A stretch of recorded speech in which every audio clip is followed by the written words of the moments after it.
Hey there, I'm Dhillon, your host, and today on our show we have Elise Oras, co-founder of WheelsUp Collective and a marketing specialist with over 15 years of experience. We're going to delve into the challenges of AI integration, strategize on positioning businesses at the forefront of the AI revolution, and discuss the transformative value AI brings to enterprises. Elise, thanks so much for joining us. Maybe we can start with a kickoff question. As a sales and marketing professional working with all sorts of clients, what are some of the common misconceptions or hesitations that you've encountered from businesses regarding AI adoption? Yeah. So what's interesting about Wheels Up is we are a boutique marketing agency that specializes in working with startups. So startups often have maybe constrained budgets, or they're constantly scaling quickly, or they're flip-flopping on their messaging. Who knows? It's changing quickly, right? And so one of the things we want to do is figure out how to make sure that we're giving the most bang for our buck without bloat, without wasting hours, and just figuring out efficient ways to do things to make everyone happy and kind of move quickly. So one of the things we like to do is bring in things like Chat GPT into strategies, into plans, into campaigns, into wherever we can. But we're getting pushback often. And the pushback is not coming from the marketing teams directly, or they're not even really coming from the marketing org. They tend to be coming from probably a lawyer, right? Somebody who Yeah. has written in, you can't use Chat GPT to do XYZ, or very specific things. You cannot have any client facing content be written by AI. So that's one of the common misconceptions I think that we have is, it's one thing to have an ebook be written by AI. Sure, we're not going to do that. But I think that having these hard and fast black and white rules about when you can use AI, when you can't use AI, what type of AI you can use, puts companies at a disadvantage. And it's something that it's a challenge for us to kind of help companies realize, no, this is your friend. This is a tool that you're going to use to, one, save a ton of money, but also just be more efficient, be innovative, and stay ahead of the game. And we need to convince people that this is the future, and this is not even the future. This is now. And if you're not doing it, you're going to get left behind. Cool. So in your experience, what do you think are some of the key factors that businesses should consider when they're looking for AI solutions or partners to ensure that they align with their goals and values, and particularly in the context of privacy concerns? Yeah, so I think that we've talked about this, but what are they trying to accomplish? What at the end of the day are they actually trying to accomplish? And is privacy really the concern that they have? What type of data or what type of information are they using when they're using an AI model? If they're just using, if they're a e-commerce store and all of their website is public, and they're going to be using a virtual chatbot to help customers find certain items, that do we really need to worry about privacy there? So I think working with companies to essentially connect them to an AI consultant where they can have something built for them, either custom or probably not custom, probably not private, but have it built so that it works for them based on what their security concerns are. I think that's what we're trying to do right now, is bridge that gap to help them. Essentially, at the end of the day, it's really about ROI and customer service, and creating that great customer experience for their customers and prospects, but really making sure that they understand that some of their privacy concerns are probably not as concerning as they think they are, especially if, in our case, with a lot of our clients, the information that they're kind of wanting to either sort through, or in some cases, I guess they're uploading customer information, but not necessarily private information. How do we help them realize that Chat GPT is okay? What you're doing is not going to necessarily have a big data breach, or it's not. The really scary thing for companies is that they're going to have a reputation management issue. So how do we kind of help them realize that that's not really a concern? That might have been a concern a while ago, but now it's just kind of not worth the risk that they're going to lose if they don't move forward with some type of AI. One example that I want to talk through is BlackBerry just released this huge study 2 weeks ago, maybe a month ago, that showed that 75% of businesses want to ban generative AI. And that's a big statement, right? That's a huge statement. To their employees internally? Yeah, from using it. And when they actually dug into it, that's not what they want to do. when they started asking like further questions, they don't want to ban it.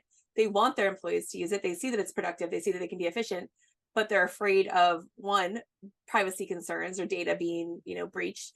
And then the other thing is a bad reputation, because the output of something someone did wasn't true, or had discrepancies in it, and so then the company has a reputation management problem.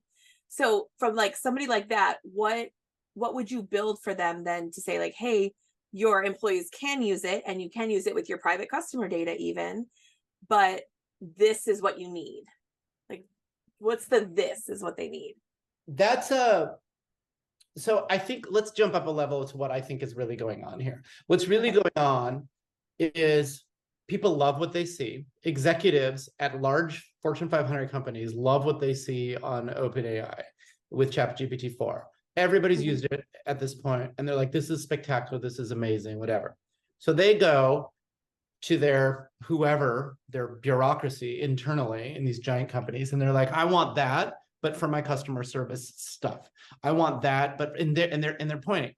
And then their internal people, it's like a big ginormous company. Now, if it's got like good tech company DNA, like Amazon or Google or something, they'll figure it out pretty fast. But most of these companies don't have good tech DNA.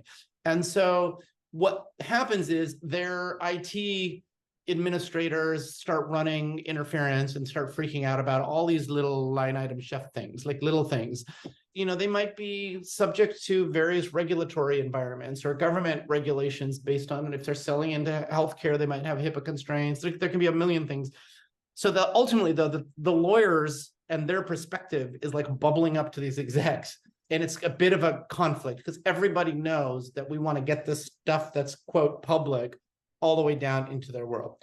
Now, in the meantime, there's like another fight that's been happening for 15 years that the lawyers have mostly, like, their issues have been worked through. So if we think about cloud computing, there exists a universe of companies that still do everything in-house and have all of their computational resources in-house. But there exists a larger world where everybody's comfortable having certain creditable people manage their stuff, like a Microsoft or Amazon AWS. And those companies have sort of proven themselves to be trustworthy or whatever. So, and then there's a size issue. There's like huge companies that OpenAI themselves will set up a custom GPT-4 instance for, or Microsoft will on their behalf. And we've, talked to a number of, and interact with a number of companies like that. But then there's like companies that are really small and they're not there yet. They're trying to get there, but they're not there yet. So what do we say? I never start with these conversations. I start with, what do you want to do? Right? Like, what are you trying to achieve? So as an example, a major mobile provider, like one of the big 5 mobile providers in the US, says, hey, we want to take our customer service, prompt, like the little bots, the goofy bots that are on your webpage that answer questions about your product catalog and all that stuff, and generally do a horrific job at it. We want that to look like GPT-4. And I said, okay, great. So why not, you look up your stuff, you send it over to GPT-4. So you basically, like, the general architecture of the way this stuff works is somebody asks a question, you have the back and forth message history between the person and the customer service rep. You take that history now, and now you have to go figure out, well, what documents do I have that are in my private universe that answer that? So maybe that's in your database or whatever, but you can imagine there's a spectrum of the kinds of things you're answering. You may be answering things that are super sensitive, like, hey, my account billed me X dollars on this credit card last month, but it should have been Y dollars. That's one kind of customer service request. And then another kind is like, oh, I just want to know if whatever phone is coming out and going to be on the network, something that's public. So, but typically they're handling like all of the above, behind a fence. And so there's a couple of strategies that you could employ. Like, one strategy is, let's pick off the stuff that's public, like safer, and let's answer those and make that a much more efficient process.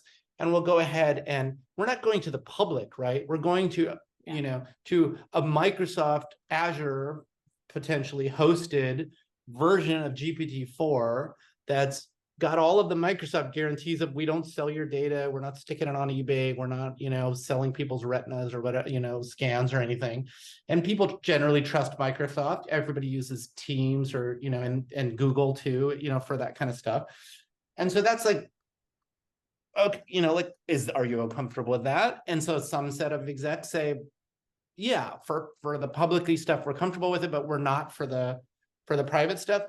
A lot of companies say, yeah, we're comfortable with all of it because we know that the trade-off is we're not going to be able to be state of the art.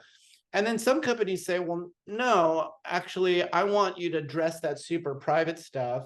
And I want to get good at figuring out how to do all of this stuff in-house. So I want you to take the latest, greatest open source stuff, the latest, greatest open source models coming out of like places like Facebook and others that, believe in giving the models to the public.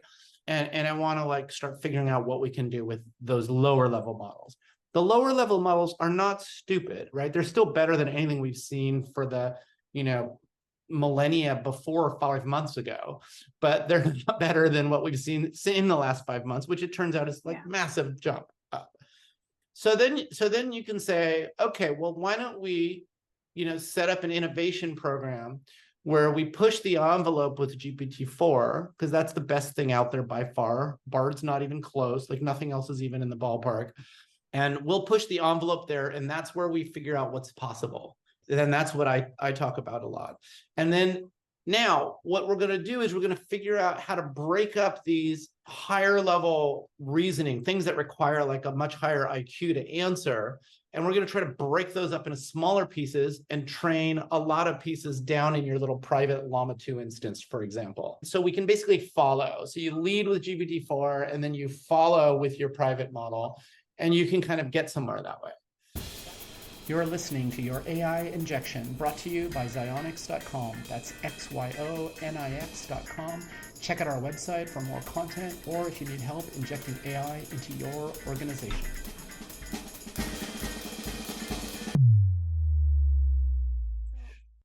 If you're doing it that way, so one of the issues that we have with some of our clients is they, from a marketing standpoint even, they want to take customer survey data. This is a very common use. And before, people were going through it manually or using a very expensive, probably annotators to do it, right? And now they're like, oh, we can take this customer survey data, put it into anything, some type of a program, and then get this output, and we can do it in a couple days versus weeks. And so what you're talking about, like, they're using customer data and they want to make sure that that is not going to be breached at all. But what you're saying is like they could do this very easily and have this very almost inexpensive model, if they're building it on kind of the lower level models, be able to do this and not worry about having breaches. For the most part. They could, but that would, like, so by customer survey, I think you mean like questionnaire kind of data, like a feedback survey. So they'll ask. They could do that, 10 but questions. I mean, honestly, like, look, the first question is, do you feel comfortable having a shared drive hosted on Google or Microsoft or one of those Which platforms? they all do. Which they all do, right? So their survey data is sitting over there already. If Microsoft wanted to stab them between the eyes and take that stuff out to the public, they could do it, but it would kill their multi-billion-dollar business. Yeah. Google would kill their business. They don't want to do that. They're trying to maintain that trust. So that's the first question. Some very, very and ever shrinking number of companies will say no to that, in which case, okay, maybe they have contracts with whatever, the CIA or the NSA or something, and like there's real security risks there, and they're super paranoid on that spectrum. But that problem was solved 15 years ago. Like, people are moving that. So then the question is like, okay, well, now we're talking about like let's say you're in your GPT-4 hosted Microsoft instance that's shared. Do you not believe it when OpenAI and Microsoft say they're not going to take your contributions to train the model if you say they can't? And they'll say, no, I guess we believe it, or no, I don't trust them. And so, because generally, like, companies, if they say something, they do it. I mean, there's exceptions, but it's not malicious. Typically, it's just bureaucratic mistakes or something, like something happened. So if they say, no, that's fine, like if we can exclude our stuff from contributions to the new AI models, then I feel okay. But usually there's like just some lawyer who needs to check something off behind the scenes. And if they say, okay, no, that's one of my concerns. Okay, great. So far, so good. And then it's like, okay, well, then what? Are you worried about the log transactions that say somebody at this company analyzed this message and there's some employees running around internal to Microsoft that are looking at it? If they say, yeah, I'm worried about that, or no, but usually it's not driven by these kinds of concerns. It's usually driven by compliance to a particular like regulatory situation. Yeah. Like it's usually like I'm trying to meet HIPAA, so nothing can leave. In which case, no, it cannot go to a non-HIPAA hosted environment. And then it's like, okay, well, Microsoft one day will get to a HIPAA compliant GPT-X version of GPT, but that's not going to be for a few years, I'm guessing. It's like not high on their list right now. So that could be So, a case where you got to go private to a private, totally private hosted model. okay. I think what we're hearing is there's just a lot of unknowns. And I think that people, like when you're putting it like, oh, do you mind having a shared drive in Teams or whatnot? Companies are very comfortable with that. But I think that maybe because it's so new and they're worried about even just like customer emails getting uploaded into GPT-4 to sort or to, to do like some duplicate matching. That's an actual real thing that was written in a contract, that we can't use GPT-4 for any type of customer email, right? Which is fine. We're not going to do that if that's in the contract. But I think that part of it's a fear that it is going to be used in either future versions or somehow going to be leaked. And now all their customer data is leaked somewhere. Yeah. I mean, and like, look, OpenAI is like a new player on the block, Yeah. right? They say, I mean, they didn't even think, like, first of all, they didn't know it was going to take off and go insane like this, right? So they're like just sleeping under their desk trying to ride the tiger here by the tail. And so, but like Sam Altman's an utterly reasonable guy. And I think months ago, he said, we have a checkbox. You have to opt in to let us use your data to train next generation of models. If you do not, we don't. So that now Yeah. then it comes down to, well, I don't know. Like he said that, but does people follow it? Like they don't have all the compliance and controls in-house that make you feel comfortable the way that Google or Microsoft does at this point after 15 years of maturation.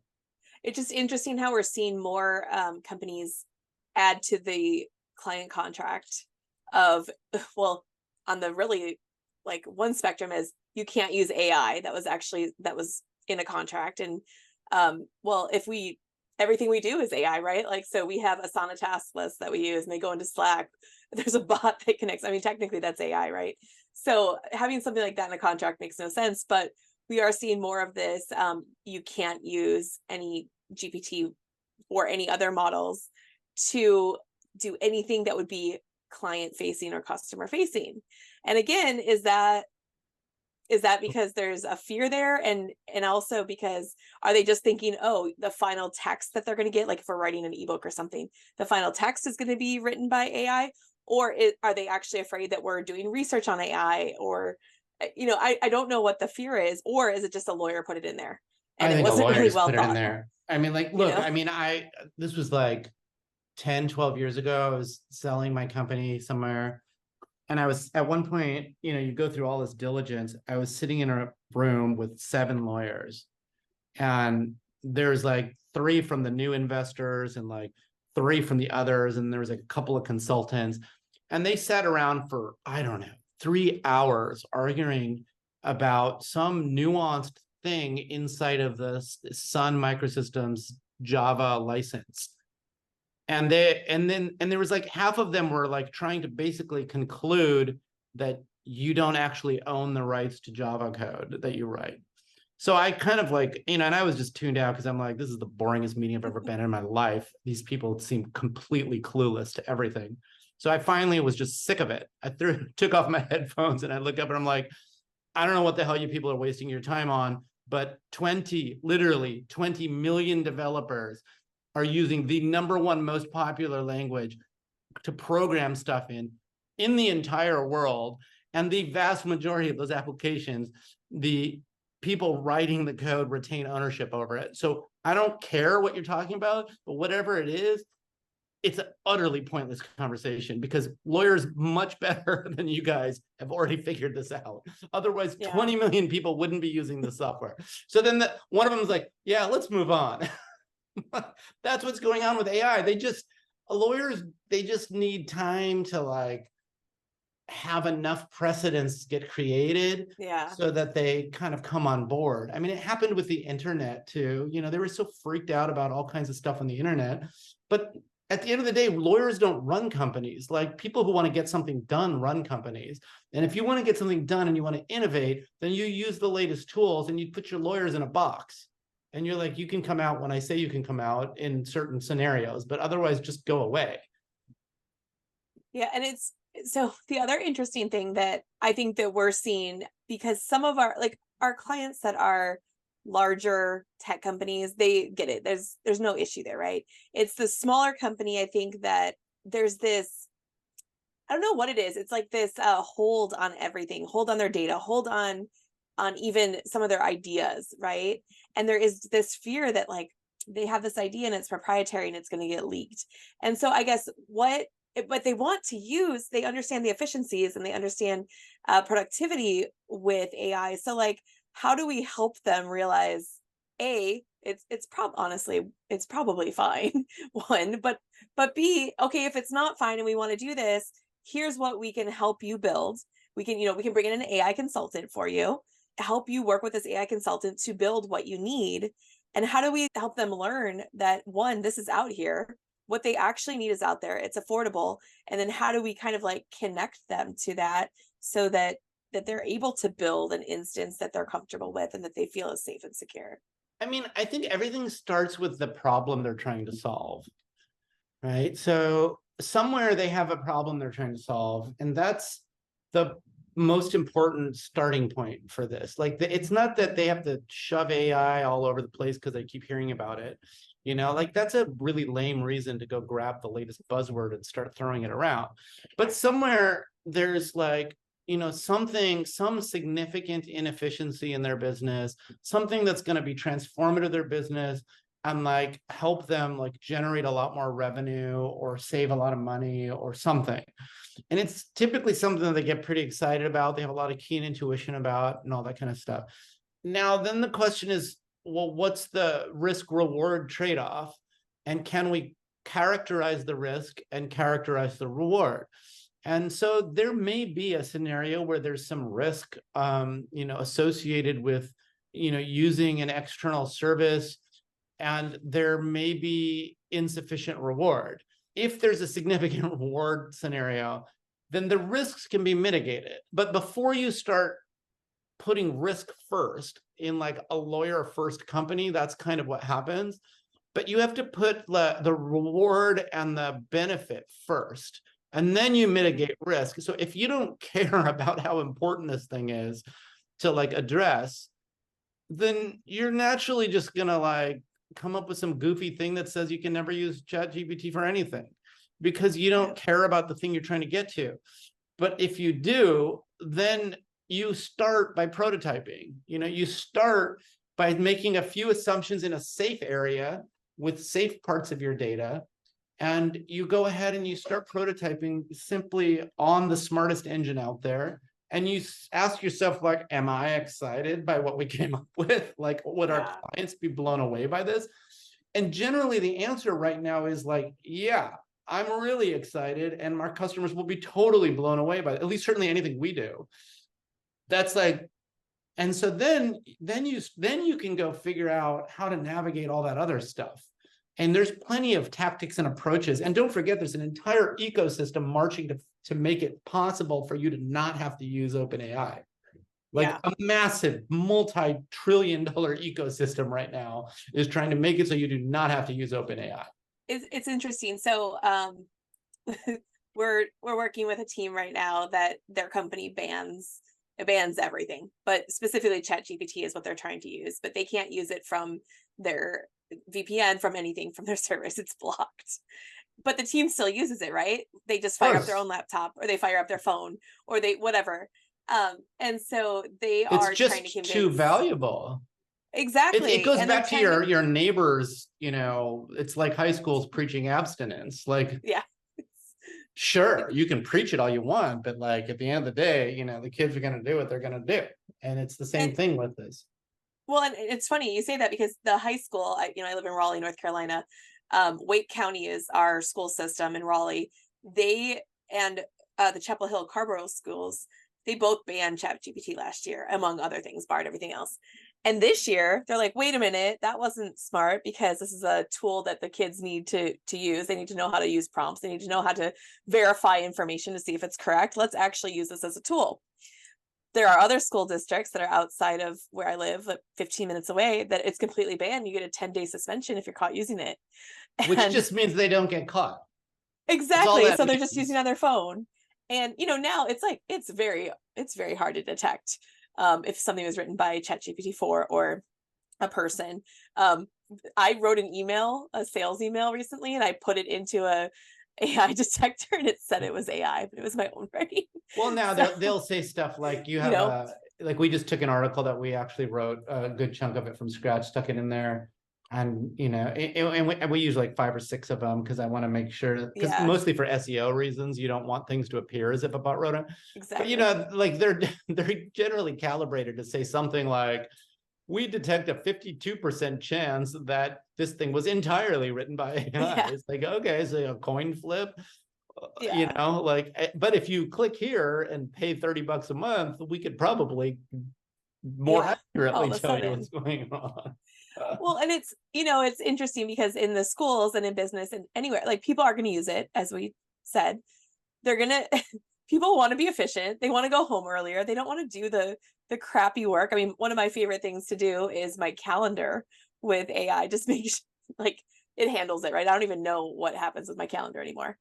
And so, we get to this point where these companies that are banning it, what does that cost them? Does that cost them employees leaving? Does it cost them not their work isn't going to be good enough? Their employees are billing more hours? All Like, of the above. you know, Does anyone really want to be the last Luddite, like sitting there advocating for a pick in a coal mine, and as the sole way of getting coal out? Like, it's just, these are temporary blips.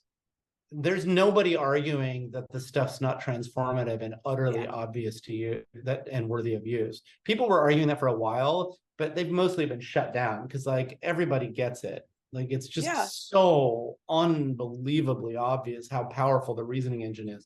I do think there's a ton of legit privacy concerns, and there's a ton of scenarios where you have to build, or host your own private LLMs in your own world. And the scenarios that I think are most relevant and most legit are the ones where somebody is subject to some regulatory scenario, like HIPAA, like all yeah. healthcare data. You can't just willy-nilly be like taking healthcare data and putting it up into some random, non-HIPAA compliant environment. Like, you can't do it. You'll literally go to jail. So Need help with computer vision, natural language processing, automated content creation, conversational understanding, time series forecasting, customer behavior analytics? Reach out to us at xionyx.com. That's XYONIX.com. Maybe we can help. Yeah.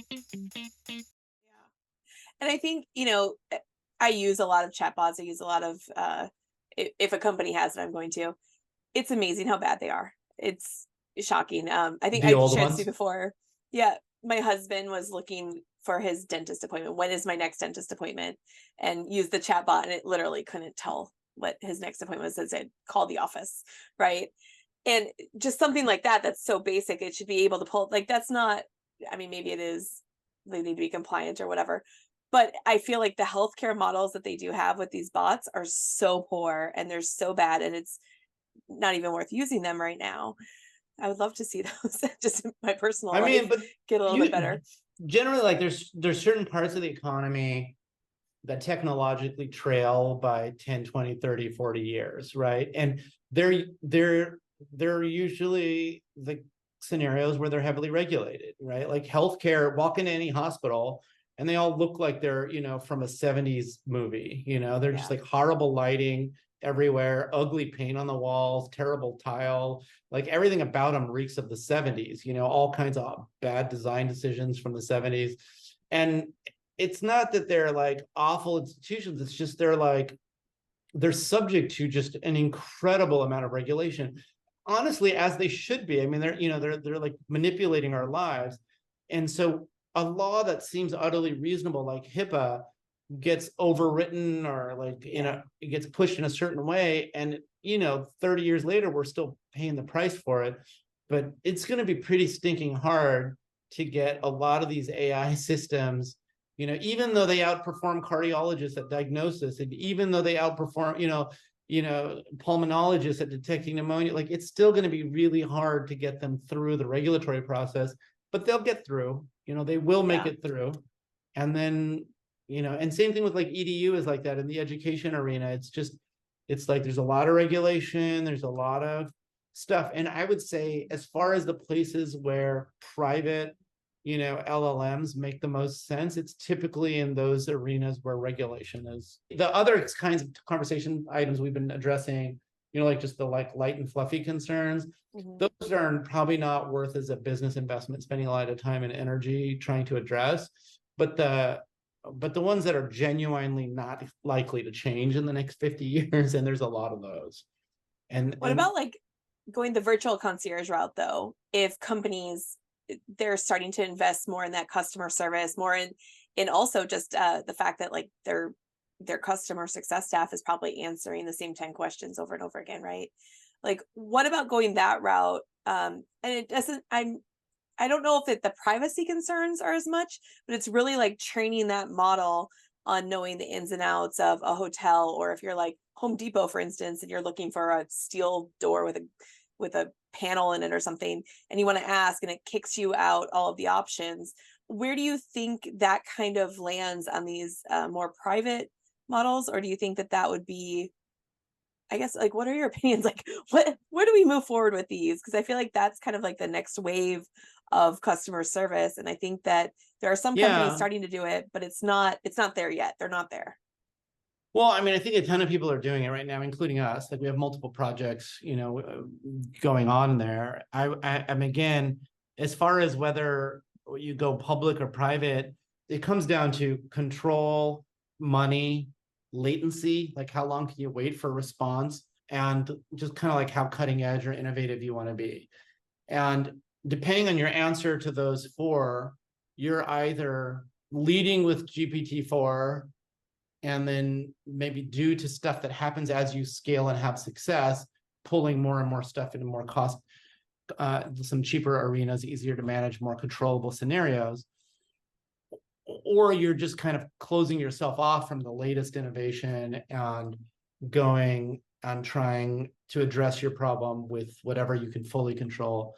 But from what we've seen, I don't know if it's just the kind of customers that reach out to us, but everyone is in the same boat where they're like, we need to study this, and we want to just go to OpenAI for now and make it as great as possible. And then we'll take it on a problem by problem basis and figure out how to pull things in-house or downstream, or get in more control of our environments, or have redundancy on some other cloud LLM provider or whatever it may be.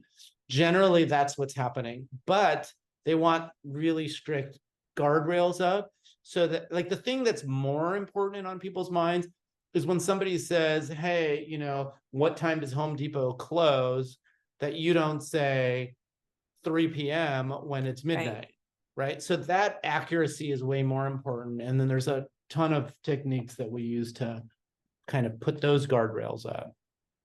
Because the LLM, if you go to a high-level LLM and you ask it about something specific, it's very likely that it just makes up an answer that sounds reasonable. Right. So if you're wanting like the actual true answers that you're feeding it, okay, that makes sense. What about like computer vision as well? So if like you have a car accident, right? You're in a car accident, you have this chat bot on your phone for your insurance company that says like, send the pictures. Where do you see that kind of falling? Is that, again, are there privacy concerns there because the person's uploading images and they're uploading like things that they technically then own? Or would that be another situation where you just kind of like have to trust that we're already using these tools, we're already using these like file storage systems. I guess like my question is like, where do you kind of see this going with the computer vision mixed with the LLM, so that somebody like a consumer who gets in a car accident can easily upload everything, kind of get everything I need about what happened with this car accident without a lot of interference and a lot of phone calls to the insurance company? I don't see what's new in the AI world based compared to what's old in the pre-AI world for that, right? Like, Are they just not using it that way then? Because like the insurance companies, are yeah, they using? No, I mean, insurance companies are pretty old school. Like, there's not a lot of machine learning going on. And if there is, it's more like they're just analyzing their collections of text or whatever, but they're not going to be the companies that are leading the generalized AI models. That's not going to come out of an insurance company. That's coming out of the big 5 tech companies.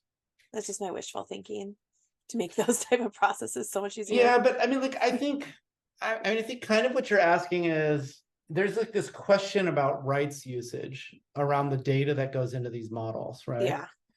And if you think about the very early internet days of the internet, these questions came up a ton, because everyone's sort of early instincts like, that's mine, that's my paper I wrote in 3rd grade, like, you can't use it. But didn't take very long before everybody wanted what's mine for everyone to know that it was theirs, which meant that even though there was this sort of standard that emerged with the robots.txt standard that basically said, yeah, you can shut off all your content from being indexed by the search engines, but it turns out like nobody really wants to. It's like nobody loves living in a cave where no one knows who you are, right? Everybody wants to know that other people to know they exist. And AI is largely kind of it's gonna have a similarly organic evolution to rights management. But there's going to be some high-profile cases where OpenAI is probably going to have to cough up billions of dollars to big providers that are like Reddit is going to be getting huge checks from OpenAI. Stack Overflow is going to be getting checks because that intellectual property of theirs, has to be in OpenAI for it to work well, and they're just going to have to write the checks. But my personal blog, like OpenAI doesn't care if they got that, and like I'm just going to want it in there anyway. I'm not even going to care. I think one of the hard things for me right now is going back to like our clients, like talking to them, really convincing them that this is okay, that you need to be utilizing some type of a bot, maybe not ChatGPT, whatever they want to use that they're comfortable with, and that they need to be utilizing it, and that they need to be essentially like not left behind. And how do you convince them? Yeah, it's a challenge. I think you just tell them point blank, if you're not using ChatGPT 4 30, 40 times a day, you're getting significantly dumber than your competition by like every day.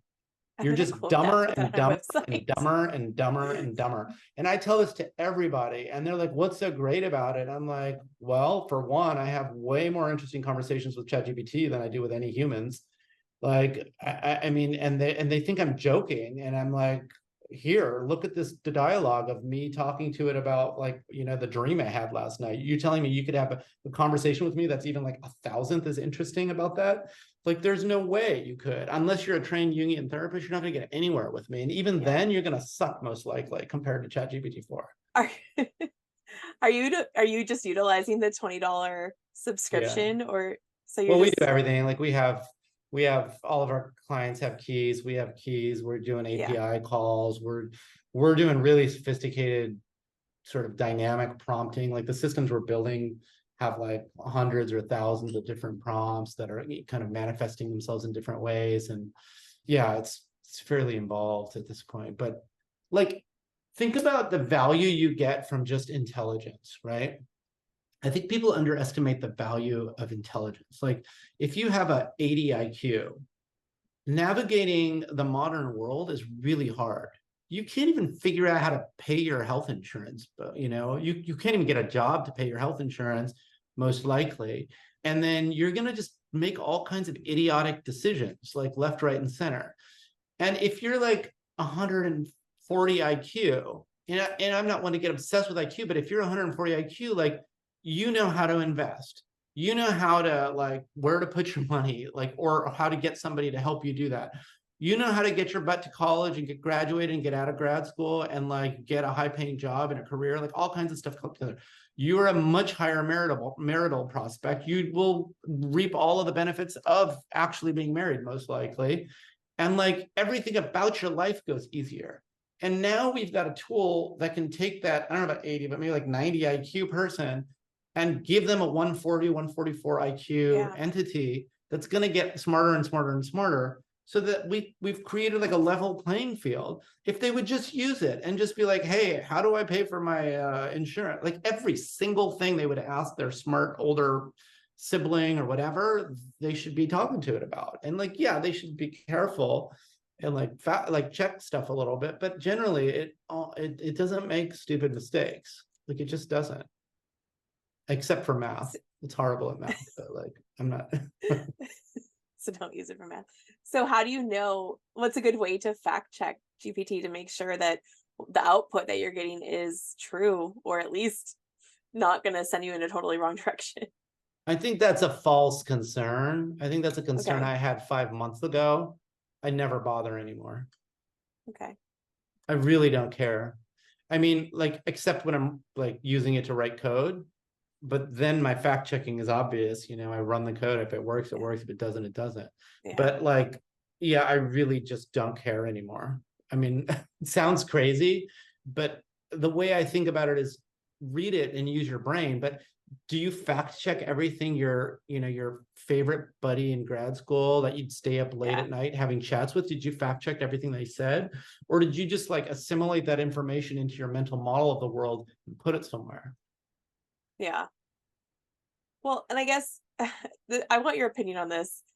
So one of the things that I heard that I thought was kind of interesting was Chat GPT is cheating, right?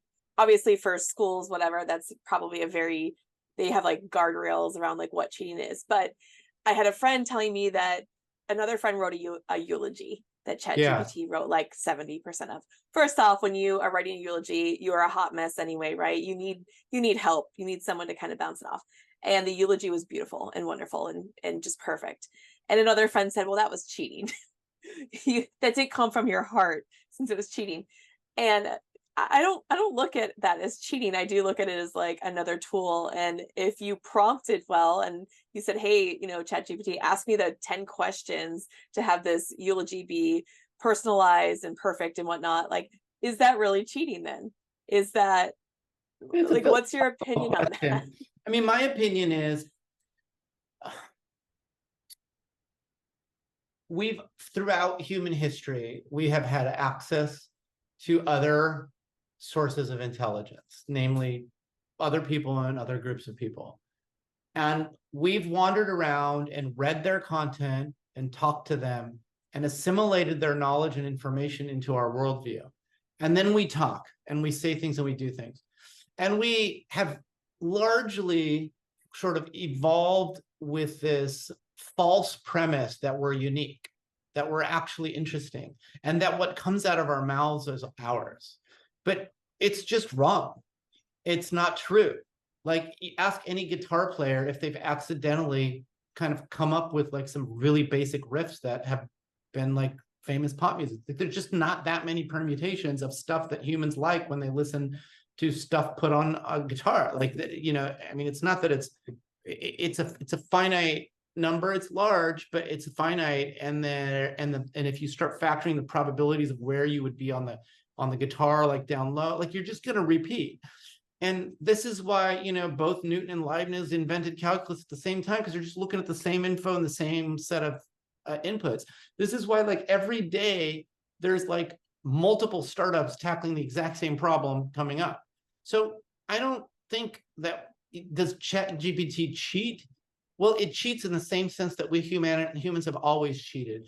It just can read a hell of a lot more than we can, and it can just assimilate it a hell of a lot better than we can generally.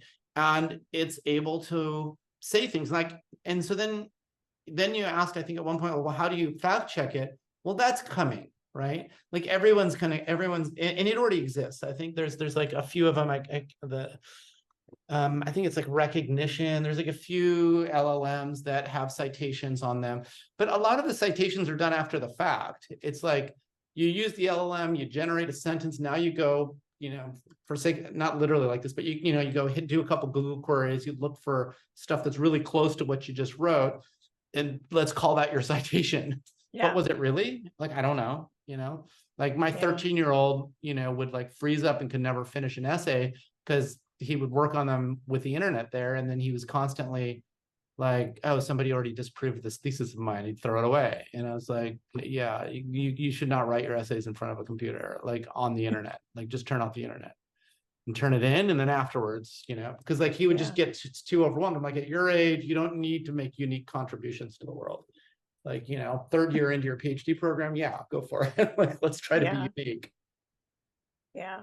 And I think, the ethics comes up a lot, and it's something we've talked about before, but the ethics of what you can use AI for versus what you should be using like your own brain for. But to your point, if your own brain is really just this conglomeration of everything you've learned, everybody that you're around, is it really your own brain at this point?